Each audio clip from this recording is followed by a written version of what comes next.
تبختر ترجل بصوت وخيل فما لك في الأرض درب صحيح.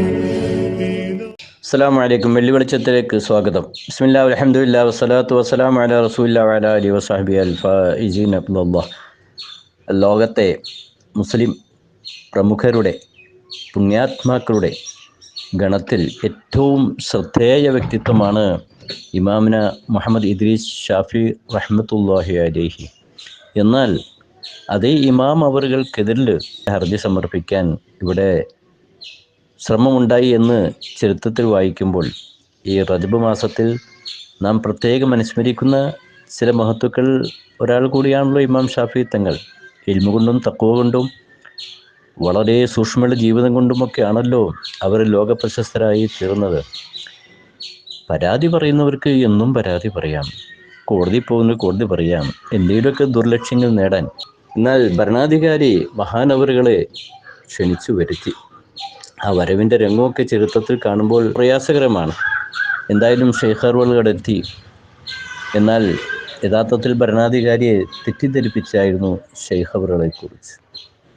അവസാനം മഹാനായ ഇമാം ഷാഫി റഹ്മത്തുള്ളാഹി അലൈഹി തങ്ങളുടെ ഭാഗത്താണ് സത്യം മനസ്സിലാക്കിയ ഭരണാധികാരി, ഇനി ഞാൻ എന്ത് വേണം, എനിക്ക് ചില ഉപദേശങ്ങൾ തരൂ എന്ന് ആവശ്യപ്പെടുകയും പ്രതിയുടെ സ്വഭാവത്തിൽ അവിടെ വരുത്തിയ മഹാനായ ഷാഫി തങ്ങൾ ഭരണാധികാരിക്ക് വളരെ ഒട്ടേറെ വിലപ്പെട്ട ഉപദേശങ്ങൾ നൽകിയതിൽ ഒന്നിൽ നീതി വേണം എന്നായിരുന്നു ഭരണങ്ങളിൽ എന്നാണ്. അപ്പോൾ നീതിയും ധർമ്മവും സത്യവും പലപ്പോഴും ചില ജഡ്ജ്മെൻറ്റിലോ അല്ലെങ്കിൽ കോടതി ന്യായങ്ങളിലൊക്കെ കാണാതെ വരുന്ന സാഹചര്യമുണ്ടോ എന്ന് നമ്മളെ ഭയപ്പെടുത്തുകയാണ്, ആശങ്കപ്പെടുത്തുകയാണ്. പക്ഷേ ഏറ്റവും വലിയൊരു മതപണ്ഡിതൻ എന്ന നിലയ്ക്ക്, അല്ലാഹുവിനെ ഭയപ്പെടുന്ന ഒരു മതജ്ഞാനി എന്ന നിലയിൽ അവരെല്ലാം സത്യത്തിനെ ഇമാം ഷാഫിയെ പോലുള്ളവർ കൂട്ടുനിൽക്കും. ഞാൻ കേട്ടിട്ടുണ്ട് ചില പ്രമുഖനായ പണ്ഡിത സംഘത്തിൽ ചാവക്കാട് ഭാഗത്ത് പണ്ട് കാലത്ത് ഒരു മഹാനായ പണ്ഡിതൻ, വളരെ സൂക്ഷ്മജ്ഞാനിയാണ്, വിവരസ്ഥനാണ്. പക്ഷേ എന്തെങ്കിലുമൊക്കെ പകയുടെ അസൂയയുടെ പേരിലാകാം രാത്രി സമയത്തോ മറ്റോ മഹാനവർക്കൊരു മർദ്ദനം കിട്ടി, തലയ്ക്കോ മറ്റോ അടി. വിഷയം സ്റ്റേഷനിലോ അല്ലെങ്കിൽ കോടതിയിലോ എത്തി. അപ്പോൾ മഹാനവറുകളോട് പറഞ്ഞു, അടിച്ച ആളവിടെ എല്ലാവർക്കും അറിയാം, പ്രതിയെ എല്ലാവർക്കും മനസ്സിലാകുന്നത് തന്നെയാണ്, മഹാനവറുക്കും അറിയാം.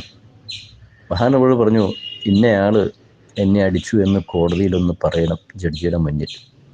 ആ പണ്ഡിതൻ പറഞ്ഞത്രേ, ഞാൻ പറയില്ല, കാരണം അദ്ദേഹത്തിൻ്റെ ആ കരങ്ങൾ മർദ്ദിക്കാൻ എൻ്റെ തലയിലോ ശരീരത്തിൽ സ്പർശിക്കുന്നത് ഞാൻ നേർക്ക് നേരെ കണ്ടില്ലല്ലോ, പിന്നെ ഞാൻ എങ്ങനെ പറയും? എന്തൊരു സൂക്ഷ്മതയാണ്! എല്ലാവരും വളച്ചു കെട്ടിയ ഇല്ലാത്ത തെളിവുകൾ ഹാജരാക്കി കോടതികളിൽ അവരവരുടെ കാര്യങ്ങൾ നേടാനുള്ള വാദമുങ്ങൾ അതിനു പറ്റിയ ന്യായാധിപന്മാരെ കണ്ടുകയോ അല്ലെങ്കിൽ ഇന്ന് സ്വന്തം താല്പര്യങ്ങൾക്ക് വിധിക്കാൻ വേണ്ടി, വിധി നൽകാൻ വേണ്ടി പറ്റിയ ആളുകളൊക്കെ പ്രമുഖ സ്ഥാനത്ത് അവരോധിക്കുന്ന വളരെ ദുഃഖകരമായ ഒരു വൃത്തികെട്ട സാഹചര്യം കൂടി നാം കാണുകയാണ്, അല്ലെങ്കിൽ നമുക്ക് മീഡിയകൾ ശ്രദ്ധിക്കാൻ കഴിയുകയാണ്. നമ്മൾ മുമ്പൊരിക്കൽ പങ്കുവച്ചിട്ടുണ്ട്, ഇസ്ലാമിക ചരിത്രത്തിൽ പണ്ട് ഒരു പ്രദേശത്ത് ഒരു മഅബദ്, ഹിന്ദു സമൂഹവും അതുപോലെ മുസ്ലിങ്ങളും ചെറിയ തർക്കമുണ്ടായതാണ്. അവർ വാദിച്ചു, മുസ്ലിങ്ങൾ വാദിച്ചു, അത് ഞങ്ങൾക്കും അവകാശപ്പെട്ടാണ്. അതൊരു ഇംഗ്ലീഷ് ജഡ്ജി തീർപ്പ് കൽപ്പിച്ചതൊക്കെ നമ്മൾ സൂചിപ്പിച്ചിട്ടുണ്ട്. എന്നാൽ ആ വിധികർത്താവ് അവസാനം ചോദിച്ചത്, ഹൽ യൂജദു ഫിൽ ഖറിയത്തി മുസ്ലിം, ഇവിടെ ഏതെങ്കിലും ഒരു മുസ്ലിം സത്യം പറയുന്ന ഒരാളുണ്ടോ, അയാളൊന്ന് കൊണ്ടുവരാൻ പറ്റുമോ? അപ്പോൾ അവരൊക്കെ പറഞ്ഞു, സനഅം ഫുലാൻ വസമഉ വസമഉ ശൈഖൻ മിൻ ഉലമാഇൽ മുസ്ലിമീൻ വസാലിഹിം, മുസ്ലിങ്ങൾപ്പെട്ട ഉലമായിൽ ഒരു പ്രമുഖനായ ഷെയ്ഖിൻ്റെ പേരവർ പറഞ്ഞു. ആ ഷെയ്ഖ് ജഡ്ജിന് മുന്നിൽ ഹാജരായി അദ്ദേഹത്തോട് ഇതിൻ്റെ വസ്തുതകൾ ചോദിച്ചപ്പോൾ ആ മഹാപണ്ഡിതൻ പറഞ്ഞു, അൽ ഹഖു മഹൽ ഹനാദിക ഫി ഹാദിഹിൽ ഖദിയ, ഈ സംഭവത്തിൽ സത്യം മുസ്ലിങ്ങളുടെ എതിർഭാഗത്തുള്ള ആ വിഭാഗത്തിൻ്റെ അടുക്കലാണ്, വലാദുലഹും, ഈ ഭൂമി അവർക്കും അവകാശപ്പെട്ടതാണ്. ജഡ്ജി ആ പ്രസ്താവം കേട്ടുകൊണ്ട് വിധിച്ചപ്പോൾ ചരിത്രത്തിൽ കാണാം, വാസ്ലമ മിൻഹും ജമാഅത്തുൻ, അവിടെ കൂടിയ കുറച്ച് ജനങ്ങൾ ഇസ്ലാം സ്വീകരിക്കാൻ സന്നദ്ധരായി ഈ സത്യസന്ധത കണ്ടുകൊണ്ട്. പറഞ്ഞു വന്നത് കണ്ടോ, അവിടെ ഒരു ആലിമിനെ വരുത്തി, അവർ സത്യമേ പറയൂ എന്നു, അല്ലെങ്കിൽ ഒരു ഭക്തനെ വരുത്തി. എങ്ങനെയാണ് ഈ ഭക്തിയും ഈ സത്യസന്ധതയും? അത് പ്രവാചകനായ മുഹമ്മദ് റസൂലുള്ളാഹി സ്വല്ലല്ലാഹു അലൈഹി വസല്ലം കിട്ടി, മുൻകഴിഞ്ഞ മഹാന്മാർ കിട്ടി, ഖുർആനിൽ നിന്ന് കിട്ടി, അല്ലാഹുവിനെ ഭയപ്പെട്ട മുസ്ലിം ഭരണാധികാരികളിൽ നിന്നുമൊക്കെ ഈ മാതൃക കിട്ടിയത് കൊണ്ടല്ലേ പിൻകാലഘട്ടത്തിലും കോടതികളിലോ മറ്റോ വരുമ്പോൾ ഈ സത്യം ജയിക്കണം, അല്ലെങ്കിൽ എൻ്റെ പക്ഷം ജയിക്കണം എന്ന് വിചാരിച്ച് എന്തെങ്കിലും ഒന്ന് പറയുന്ന പതിവല്ല ഇസ്ലാമിക ചരിത്രത്തിൽ നമ്മൾ തിരഞ്ഞു നോക്കുമ്പോൾ കാണാൻ കഴിയുന്നത്. ഇപ്പോൾ നമുക്ക് കാണാമല്ലോ, മീഡിയയിൽ കാണുന്നത്, ഇപ്പോൾ അജ്മീറിലേക്ക് മാർച്ച് നടത്താൻ പോകണത്രേ ഷെയ്ഖ് ഖാജ തങ്ങൾ. സുബ്ഹാനല്ലാഹ്, ഒരു പ്രദേശത്ത് ഹിന്ദുക്കളും മുസ്ലിമുകളും പ്രശ്നമുണ്ടായപ്പോൾ അവിടെ ചെന്ന് മുസ്ലിമീങ്ങളെ ശകാരിക്കുകയും അത് കണ്ടുകൊണ്ട് ഹിന്ദുക്കളിൽ ചിലരൊക്കെ ഇസ്ലാമിലേക്ക് സ്വമേധയാവുന്ന ചരിത്രമൊക്കെ നാം കേട്ടതല്ലേ. അതേ ഖാജ തങ്ങളുടെ അജ്മീർ പതിറ്റാണ്ടുകളായി ഈ രാജ്യത്തെ എല്ലാ വിഭാഗവും വളരെ ആദരവോടെ കാണുന്ന കേന്ദ്രം, അതിനും ഇന്ന് അവകാശ തർക്കമാണ്. ചാവക്കാടിനടുത്ത് പ്രസിദ്ധമായ പാലയൂർ, അത് ക്രൈസ്തവ സഹോദരന്മാരെ പുരാതന ആസ്ഥാനമാണ്. ഇന്ന് അതിനും അവകാശവാദം എന്നൊക്കെ മീഡിയകളിൽ കാണാൻ കഴിയുന്നു. ഇപ്പോൾ ഗ്യാൻവാപ്പി നമുക്കറിയാമല്ലോ, അവിടെ എന്തോ മതകർമ്മങ്ങൾക്ക് മറ്റു സമുദായത്തിന് ആ മസ്ജിദ് തീർപ്പ് കൽപ്പിച്ചിരിക്കുകയാണ്. ഏതാനും ദിവസങ്ങൾക്ക് മുമ്പാണ് ഒരു നഗരത്തോടനുബന്ധിച്ചോ വഴിയുടെ സൈഡിലോ മറ്റുള്ള പള്ളി പൊളിച്ചു കളയുന്ന രംഗവുമൊക്കെ. കഴിഞ്ഞ 1-2 ആഴ്ചകൾക്ക് മുമ്പാണ് പ്രതിഷ്ഠാ ചടങ്ങ് ബാബരി പള്ളി നിന്ന സ്ഥലത്ത്.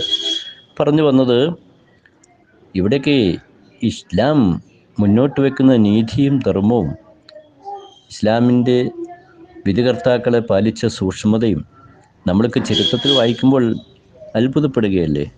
അതാ മുത്തനബി സല്ലല്ലാഹു അലൈഹി വസല്ലം മകളുടെ പുതിയാപ്പിളയാണല്ലോ അലി റളിയല്ലാഹു അൻഹു. ഒരു ജൂത സഹോദരനുമായി ഒരു പടയങ്കിയുടെ വിഷയത്തിൽ ചെറിയൊരു തർക്കം. അലി റളിയല്ലാഹു അൻഹു, ജൂതൻ പറഞ്ഞു ഇതെൻ്റേതാണ്, അലി റളിയല്ലാഹു പറഞ്ഞു അതെൻ്റേതാണ്. ആ വിഷയം ജഡ്ജിയായ ശുറൈഹ് എന്നവരുടെ സന്നിധിയിലെത്തി. അങ്ങനെ അങ്ങുമിങ്ങും സംസാരം. ഒരു ഭാഗത്താരാണ്? രാജ്യം ഭരിക്കുന്ന ഭരണാധികാരിയാണ്. എന്നാൽ ജഡ്ജി ചോദിച്ചു ജൂതനോട്, എന്താണ് ഇത് താങ്കളുടേതാണെന്ന് വാദിക്കാൻ കാരണം? ജൂതൻ പറഞ്ഞു, ദർഇ, അതെൻ്റേതാണ്, വഫിയദി, അത് എൻ്റെ കയ്യിലാണുള്ളത്. അപ്പോൾ ജഡ്ജി ചോദിക്കുകയാണ്, അല്ല അമീർ മുഅ്മിനീൻ, നിങ്ങൾക്ക് എന്തെങ്കിലും തെളിവുണ്ടോ നിങ്ങളെ സ്ഥാപിക്കാൻ? അപ്പോൾ പറഞ്ഞു, എൻ്റെ മക്കൾ ഹസൻ ഹുസൈൻ യഷ്ഹദാനി അന്ന ദർഇ. അപ്പോൾ വിധി കർത്താവ് പറഞ്ഞു, ഷഹാദത്തുൽ ഇബ്നി ലാ തജൂസുൽ ഇബ്നി, അത് മകൻ്റെ സാക്ഷ്യം അത് പിതാവിന് അതത്ര യോജിച്ചതല്ലല്ലോ. അപ്പോൾ അലി അള്ളാഹുൻ ചോദിച്ചു, ഈ നബി സല്ലല്ലാഹു അലൈഹി തങ്ങൾ പറയുന്നത് കേട്ടിട്ടില്ല, അൽ ഹസനു വൽ ഹുസൈനും സയ്യിദ ശബാബി അഹ്ൽ ജന്ന, സ്വർഗത്തിലെ യുവാക്കളുടെ നേതാക്കളാണ് ഹസൻ ഹുസൈൻ. ഒക്കെ ശരി തന്നെ, പക്ഷേ മക്കളല്ലേ ആ സാക്ഷ്യം.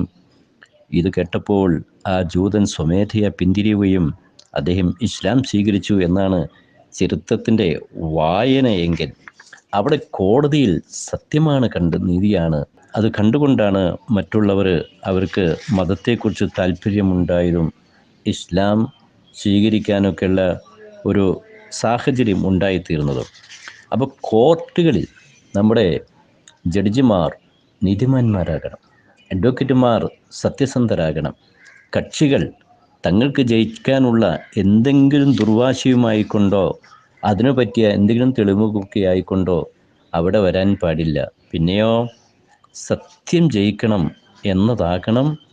അപ്പോൾ ഇസ്ലാമിന് ഈ ലോകത്ത് പ്രചാരമുണ്ടായത് ഇത്തരം നല്ല കാര്യങ്ങളെ കൊണ്ടാണ് എന്ന് മാത്രവുമല്ല, നന്മയുടെ വഴിയെ സഞ്ചരിക്കുകയാണെങ്കിൽ സത്യം പറയണമെന്ന് എല്ലാ വിഭാഗത്തിനും ഉറച്ച ബോധ്യമുണ്ടെങ്കിൽ ഒരു പക്ഷേ പിന്നെ കോർട്ട് തന്നെ ആവശ്യമില്ലാത്ത ഒരു സാഹചര്യം വരില്ലേ. നമുക്ക് കാണാമല്ലോ, അബൂബക്കർ സിദ്ദീഖ് നിങ്ങളുടെ കാലഘട്ടത്തിൽ മഹാനായ ഉമർ ഇബ്നുൽ ഖത്താബ് തങ്ങൾ ഒരു തീർപ്പ് കൽപ്പിക്കുന്ന ഒരു ഉത്തരവാദിത്വം ഏൽപ്പിച്ചു.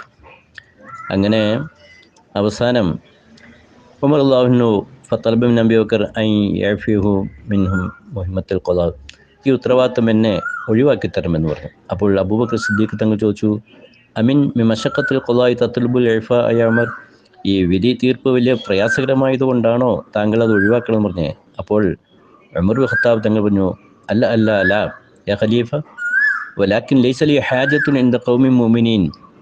ഇവിടെ അങ്ങനെ ഒരു ജഡ്ജ്മെൻറ്റിൻ്റെയോ അല്ലെങ്കിൽ വിധികർത്താവിൻ്റെ ആവശ്യമില്ലെന്നാണ് തോന്നുന്നത്. കാരണം അറഫ കുല്ലു മിൻഹും മാ ലഹു മിൻ ഹഖ്. ഇവിടെയുള്ള ജനങ്ങളൊക്കെ പരസ്പരം അവരവരുടെ അവകാശങ്ങളൊക്കെ തിരിച്ചറിഞ്ഞവരാ. ഫലം യത്ലുബ അക്തറ മിൻഹു, അതിനേക്കാൾ കൂടുതൽ അവർ ആഗ്രഹിക്കുന്നില്ല എന്ന് മാത്രമല്ല, അഹബ്ബ കുല്ലും മിൻഹും ലി അഖിഹി മാ യുഹിബ്ബു ലി നഫ്സിഹി, സ്വന്തം ഇഷ്ടവും താല്പര്യം എന്താണോ അത് മറ്റുള്ളവർക്കും ഉണ്ടായി കാണാൻ ഇവർ ആഗ്രഹിക്കുന്നു. ഇവിടെയുള്ള ജനങ്ങൾ ഒരാൾ കണ്ടില്ലെങ്കിൽ അയാൾ അന്വേഷിക്കുന്നു. വൈദ്ല മരുള ആയതുഹു, ഇവിടെയുള്ള ജനങ്ങൾ പരസ്പരം രോഗികളായ സന്ദർശനം നടത്തുന്നു. വൈദസ്തഖ്ല ആയനുഹു, ദാരിദ്ര്യം അനുഭവപ്പെട്ടാൽ മറ്റുള്ളവർ സഹായിക്കാൻ തയ്യാറാകുന്നു.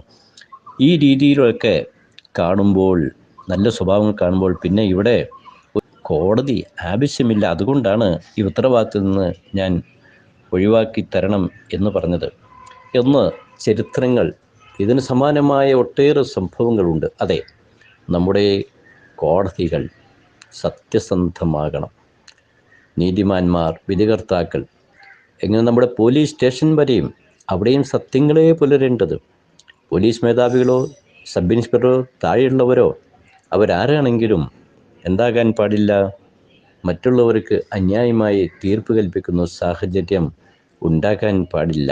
സത്യങ്ങൾ ജയിക്കട്ടെ, നീതികൾ പുലരട്ടെ, നീതിപീഠങ്ങൾ മനുഷ്യ നന്മയുടെ സ്നേഹകേന്ദ്രങ്ങളായി പരിലസിക്കട്ടെ. നമുക്ക് പ്രാർത്ഥിക്കാം. വിശ്വാസി സഹോദരങ്ങളെ, ഇതാ റജബിന് വിട, ശഅബാൻ സമാഗതമാകുകയാണ്. റജബിൻ്റെ ധന്യതയിൽ മുത്തനബി സല്ലല്ലാഹു അലൈഹി വസല്ലം തങ്ങൾക്ക് അള്ളാഹു നൽകിയ സമ്മാനം നിസ്കാരം നമ്മുടെ ജീവിതത്തിൻ്റെ മുഖമുദ്രയായി മാറണം.